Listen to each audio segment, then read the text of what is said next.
8 de la mañana, 15 minutos en Colombia, 8:15 minutos en Colombia, estamos en Revista de la Mañana. Por estos días se habla mucho del cerebro, porque se le ha dedicado pues una conmemoración a manera de día, pero cuando suceden este tipo de fechas, pues por lo general como que se replica la información y en algunas oportunidades se les dice que son semanas, semana de la lactancia, semana de la educación, pero en este caso vamos a hablar puntualmente acerca de algo tan importante, ese disco duro, si se le puede llamar, de todo ser humano, los cuidados, la situación, afectaciones que se pueden presentar. El doctor José Manuel Santa Cruz Escudero es médico psiquiatra, director de Intelectus, Centro de Memoria y Cognición del Hospital Universitario San Ignacio y del Instituto de Envejecimiento de la Universidad Javeriana. Y lo tenemos con nosotros justamente para hablar del cerebro. Doctor José Manuel, muy buenos días, bienvenido a Revista de la Mañana. Muy buenos días y muchas gracias por la invitación y por abrir tiempo para un tema tan relevante como nuestro cerebro. El cerebro. Yo no sé si calificarlo como lo decía hace un momento, el disco duro de todo ser humano, sea pertinente, pero me pareció interesante ponerlo en esos términos. ¿Qué decir para comenzar acerca de lo que significa esta celebración y la importancia del cerebro en la vida de todo ser humano? Bueno, pues este Día Mundial del Cerebro está creado desde la Federación Mundial de Neurología para generar conciencia en la población sobre la importancia cardinal que tiene el cerebro como un órgano vital. Y sí, esa manera de mencionarlo hace un rato, como el disco duro o la torre de control, digamos, el centro de mando de nuestro cuerpo, es acertado y ya pone en evidencia lo que estamos diciendo de por qué es importante. El cerebro es quizás el órgano más complejo del cuerpo humano y desde el cual se comandan prácticamente todas las funciones del organismo completo. Cuando uno destaca la importancia del cerebro y ve lo que diariamente sucede en materia de salud, pues uno dice, hombre, yo lo que menos quisiera sería enfermarme. ¿Cuáles son esas principales, nombremos quizás algunas afectaciones que se pueden presentar físicamente hablando, ¿no? Estamos hablando de afectaciones del cerebro en lo que tiene que ver con la parte física. Bueno, esa es una buena aclaración. Hay diferentes como grupos de enfermedades que pueden afectar al cerebro y que, digamos, competen a diferentes áreas de la medicina también. Hay enfermedades, por ejemplo, neurodegenerativas que van afectando el buen funcionamiento de las conexiones neuronales y del cerebro en general. Y dentro de estas, la más conocida es quizás la enfermedad de Alzheimer o la enfermedad de Parkinson, por ejemplo. Están también enfermedades que tienen que ver con la irrigación cerebral, que llamamos nosotros enfermedades vasculares, y dentro de esto lo que la gente comúnmente menciona como un derrame cerebral o lo que más, digamos, técnicamente llamamos como accidentes cerebrovasculares, que se altera la irrigación, pero también puede haber muchas otras como infecciones en el cerebro, como la meningitis, tumores en el cerebro, meningiomas, pueden ser tumores benignos o malignos, enfermedades también que tienen que ver con este órgano como la epilepsia y por supuesto las enfermedades psiquiátricas, dentro de ellas la depresión y muchas otras que también tienen su centro, o la patología, la enfermedad se centra en este órgano en el cerebro. Sí, claro, doctor José Manuel, y también se tiende a pensar en esos factores que las pueden generar. Entonces uno pensaría de pronto la tecnología, de pronto los hábitos de alimentación. Puntualmente, ¿qué puede desencadenar esta serie de afectaciones a nivel neurológico? Bueno, pues como hay tantas enfermedades y tantos grupos como mencionamos ahora, las causas pueden ser enormes y diversas. Puede haber causas genéticas, hay enfermedades del cerebro que son hereditarias. Las infecciones pueden tener que ver con infecciones sistémicas, infecciones del cuerpo que llegan al cerebro. Por ejemplo, el herpes, que es un virus más o menos común, en ciertos casos muy especiales afectan el desarrollo llegan hasta el cerebro y causan problemas.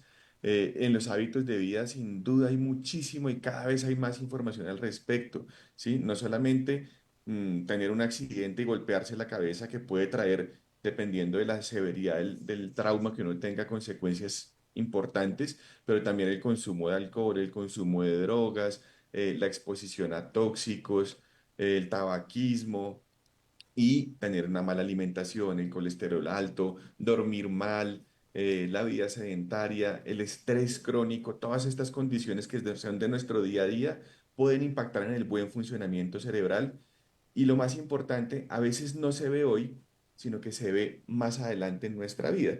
Y justamente este Día Mundial del Cerebro está haciendo referencia a la importancia de cuidar el cerebro en todos los momentos de la vida, porque va a ser fundamental desde la infancia para poder tener una buena vejez. Importante lo que nos dice, doctor, que también las consecuencias de unos malos hábitos de vida, pues también pueden repercutir en el cerebro. Hablemos un poco sobre ustedes en todo este trabajo que realizan de investigaciones, de estar al tanto de las nuevas patologías que afectan el cerebro. ¿Qué tanto, si es mito o si es realidad, qué tanto los celulares, sus ondas y demás afectan el cerebro? Porque muchas personas dicen, no duerma con el celular en la mesa de noche porque esto le afecta su cerebro, o pues hay como muchas recomendaciones que se dicen de que los celulares podrían afectar inclusive su integridad. ¿Mito o realidad? Pues hay muchas precauciones y muchos temores, y es cierto lo que estás diciendo, se ha generado un gran debate científico respecto a qué tanto impactan estos dispositivos la salud de nuestro cerebro. Y en realidad, digamos, se puede ver desde diferentes escenarios. Uno es este tema como de la radiación electromagnética que puede generar, y frente a eso, digamos que la información es más bien escasa. Diríamos que no hay una información contundente al respecto que aumente el riesgo. Sin embargo, como hay cierto debate, pues digamos se prefiere dar algunas recomendaciones como no dormir con el teléfono pegado al lado de la almohada, o en la medida de lo posible como utilizar dispositivos como manos libres, que digamos frente a la ausencia de evidencia contundente, pero por la ligera sospecha, pues es mejor tomar como precauciones menores de ese estilo, pero no hay una información formal, digamos, que diga esto va a traer un daño. Lo otro que se ha hablado mucho es que tanto impacta en nuestro funcionamiento apoyarnos tanto en estos dispositivos. Si la memoria de uno cambia, si la capacidad de guardar información de nuestro cerebro se pierde porque la usamos en el cerebro periférico, como dicen a veces, ¿no? Este dispositivo de apoyo. Y frente a eso, digamos, también hay estudios que muestran como si es verdad que el cerebro puede cambiar en la medida en que uno se soporta más en estos otros dispositivos, pero no quiere decir que pierda, sino que se enriquece en otras áreas que a la vez son necesarias para manejar estos dispositivos. Entonces es bonito porque más o menos el cerebro se adapta a las condiciones que nosotros le vamos prestando, y eso habla de la gran importancia y la gran versatilidad que tiene nuestro cerebro. Ahora se la voy a cambiar la pregunta. También se habla digamos popularmente, que los niños de 0 a 5 años no es conveniente que tengan todo el tiempo un celular a la mano. Los papás normalmente lo que hacen es darle celular al niño para que no llore, para que se tranquilice. ¿Qué tan beneficioso es o tan dañino es que le entreguen un celular en el desarrollo de su cerebro, sabiendo que esta etapa es primordial para el desarrollo del mismo? Claro, también otro tema de debate enorme, y digamos que aquí más o menos hay un cierto consenso en cuanto a que entre menos exposición a pantallas en general, incluyendo los celulares, tablets, bueno, computadores y demás, haya durante la infancia, mejor. ¿Sí? Este periodo, digamos, como fundamental es hasta los 5 años, pero digamos que hay gran consenso en que los niños muy chiquitos, niños de 0 a 2 años, no tengan exposición a pantalla. O sea, la política recomendada por la Organización Mundial de la Salud es cero exposición a pantallas en este tiempo de 0 a 2 años. De 2 a 5 años, digamos, se sabe que el exceso de la pantalla puede causar alteraciones en el desarrollo, sobre todo en las áreas más complejas del cerebro, como la corteza prefrontal, la parte de adelante del cerebro. Entonces ahí se recomienda mínima exposición, y si es necesario que sea controlada a un tiempo limitado durante el día. Y ya después de los 6 años, digamos, puede haber un poquito más de libertad, pero siempre con acompañamiento de un adulto. Entonces, digamos, si hay información suficiente para desaconsejar el uso libre de pantallas en la primera infancia con estas recomendaciones que les acabo de mencionar. Doctor, ¿qué tan consciente es la población colombiana sobre el cuidado del cerebro y también sobre sus funciones cognitivas? Yo creo que nos falta camino, creo que ha mejorado bastante como la percepción que tenemos en general en la comunidad del cerebro, pero creo que para tener todo el trabajo que tiene nuestro cerebro, todavía nos falta mucho más, ¿sí? Todavía no somos, digamos, como tan claros en entender que desde el cerebro se regula todo el funcionamiento corporal, ¿sí? Desde la punta del pie hasta la cabeza todo, absolutamente todo está regulado por nuestro cerebro, incluyendo, como decía ahora, la regulación de las emociones y lleva a condiciones psiquiátricas, también está ahí.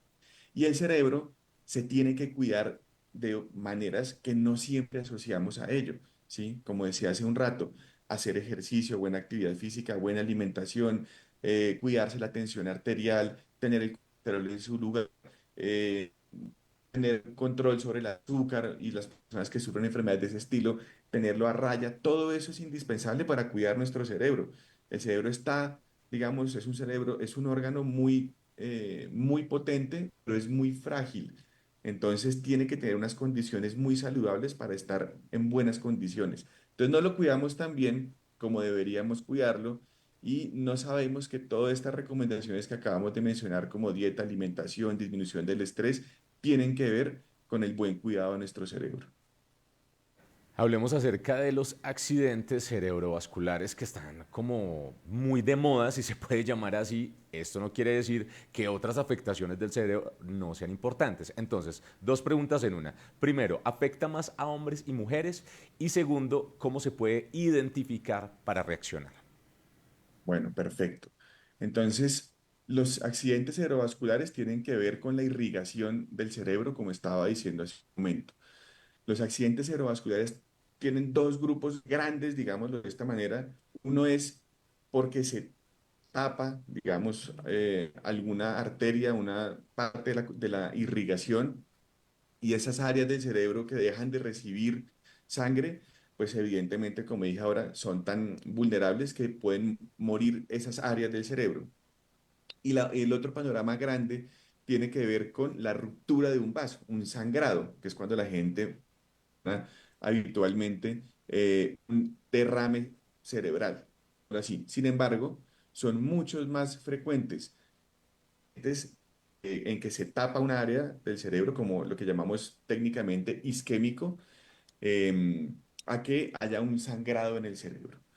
Entonces, factores de riesgo para eso, específicamente los que estábamos mencionando hace un momento: hipertensión arterial, tabaquismo, dislipidemia, o sea, aumento del colesterol, sedentarismo y, aunque uno no lo crea, el estrés son factores de riesgo importantes. Los hombres padecemos más frecuentemente estas condiciones y consecuencias.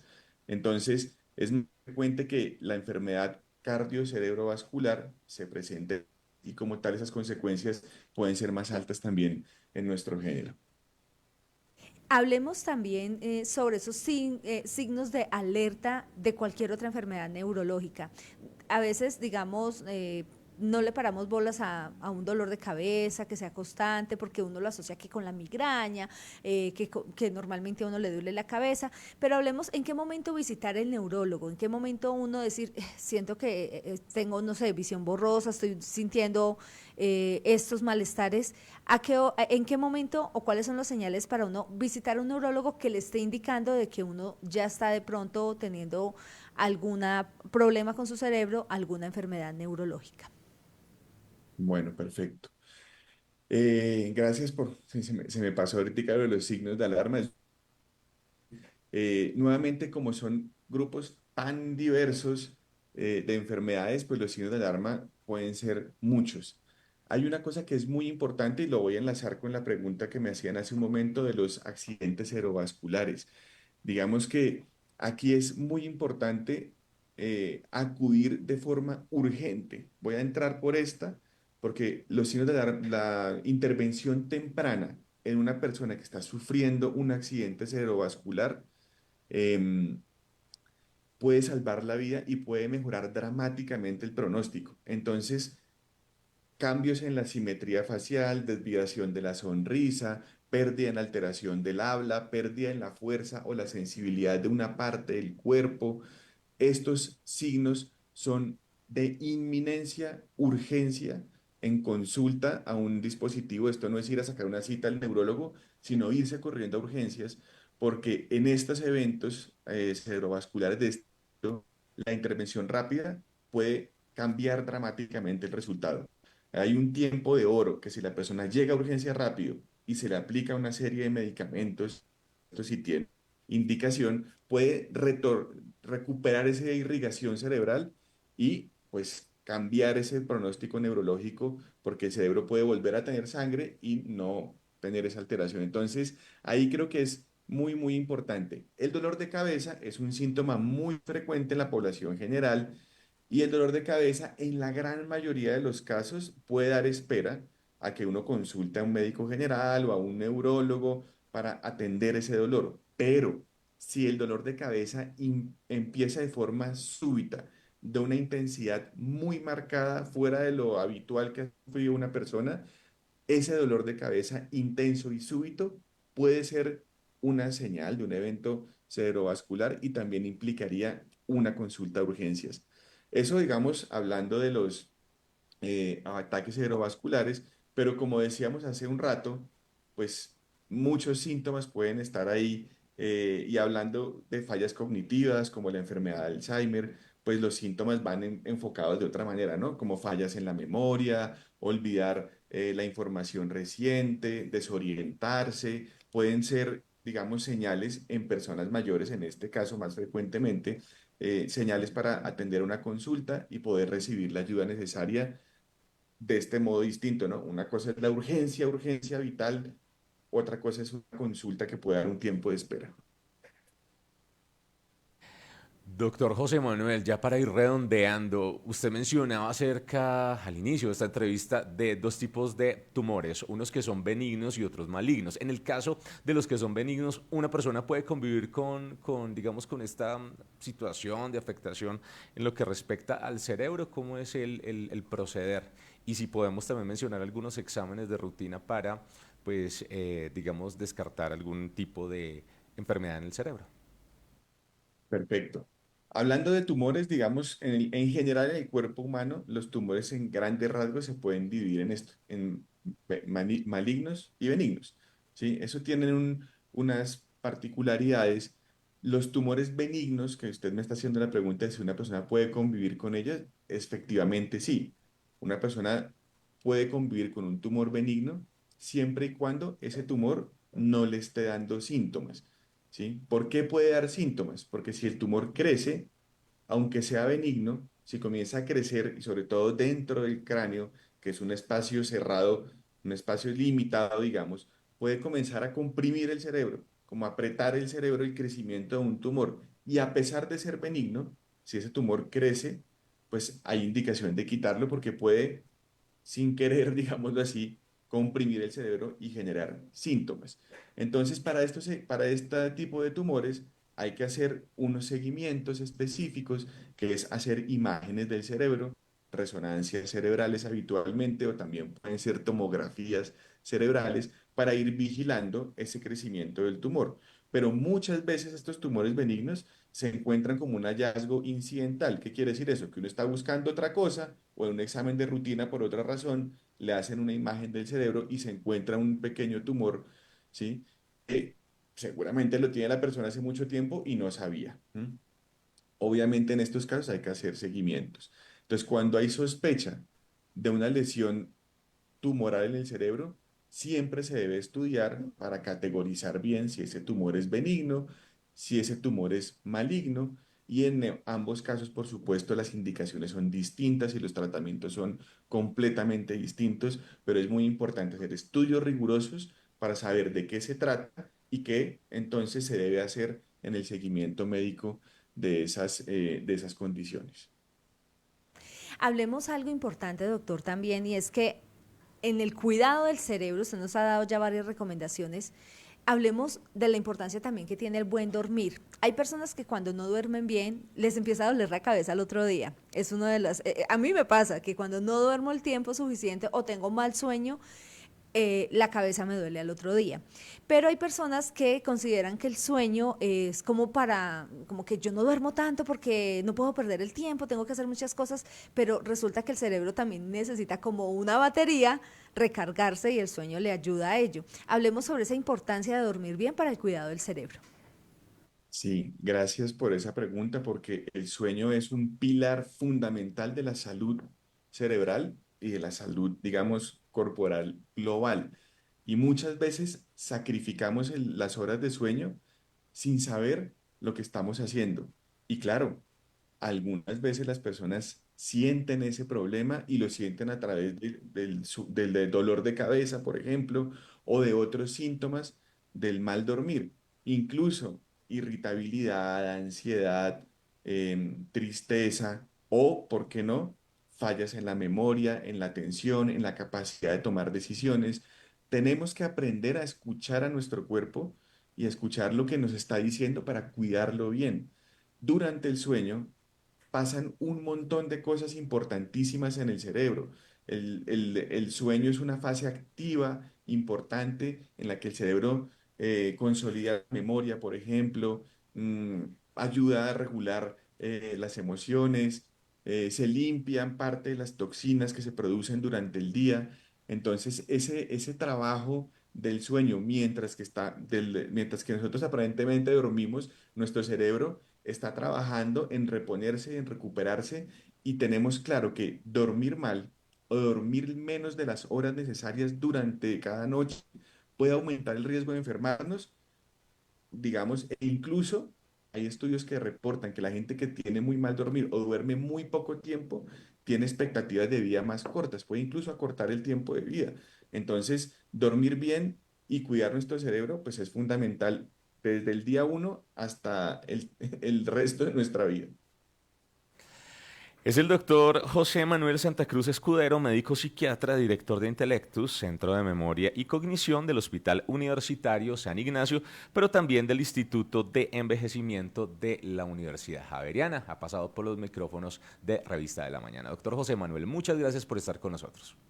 A ustedes mil gracias y hasta la próxima. Bueno, entonces ya lo saben, estamos en Revista de la Mañana y por supuesto tratando estos asuntos para la salud del cerebro, todas las afectaciones de carácter neurológico, pero también prevenir. Y esto de la prevención es bien importante porque es regalarnos salud, algo que nos quedó sonando, el sueño, importantísimo para poder entonces que ese cerebro se recargue y poder desempeñar diversas actividades. Y qué decir acerca de hábitos saludables de alimentación, ejercicio, bebida de agua. Bueno, realmente hemos aprendido muchísimo acerca de la salud del cerebro.